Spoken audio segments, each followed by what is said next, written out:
പിന്നെ ചില വിവാഹ ബന്ധം തടസ്സപ്പെടുന്ന ചില സീറൊക്കെ എങ്ങനെ വെച്ചാൽ പുതിയാപ്പിളമാർ വന്ന് ഇങ്ങനെ കാണും, ഒരു പ്രാവശ്യം വരുള്ളൂ, പിന്നെ അങ്ങോട്ട് വരില്ല.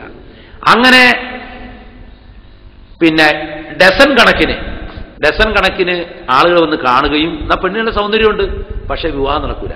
അങ്ങനെയുള്ള കേസ് 2-3 പ്രാവശ്യമായി ഖുർആൻ അനുസരിച്ചുള്ള ചികിത്സ, ഖുർആൻ ഓതി ചികിത്സിച്ച ഇതിട്ട് കല്യാണം നടക്കുന്ന സംഭവങ്ങൾ എൻ്റെ അനുഭവത്തിലുണ്ടായിട്ടുണ്ട്.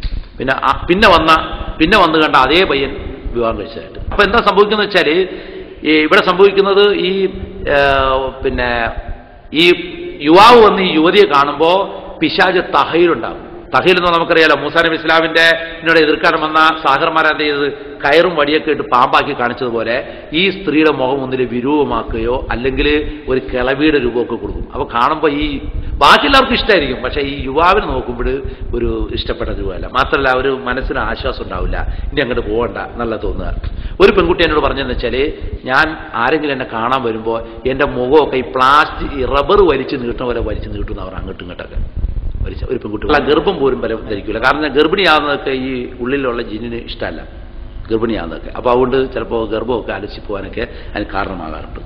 അപ്പോൾ അങ്ങനെയുള്ള ചില കേസിൽ നമ്മൾ കാണാൻ സാധിക്കും, വർഷങ്ങളായിട്ട് ഇങ്ങനെ കുട്ടി ഉണ്ടാവാതെ എന്നും പൂജാരിയുടെ അടുത്ത് പോയിട്ട് അവസാനം പൂജയൊക്കെ ചെയ്തപ്പോൾ ഉടനെ തന്നെ കുട്ടിയുണ്ടായി, അല്ലെങ്കിൽ തുലാഭാരം കഴിച്ചപ്പോൾ ഉടനെ കുട്ടിയുണ്ടായി, അല്ലെ ഇന്ന ജാറത്തിൽ പോയി നേർച്ച ഉടനെ കുട്ടിയുണ്ടായി എന്നൊക്കെ ചിലപ്പോൾ കാണാൻ സാധിക്കും.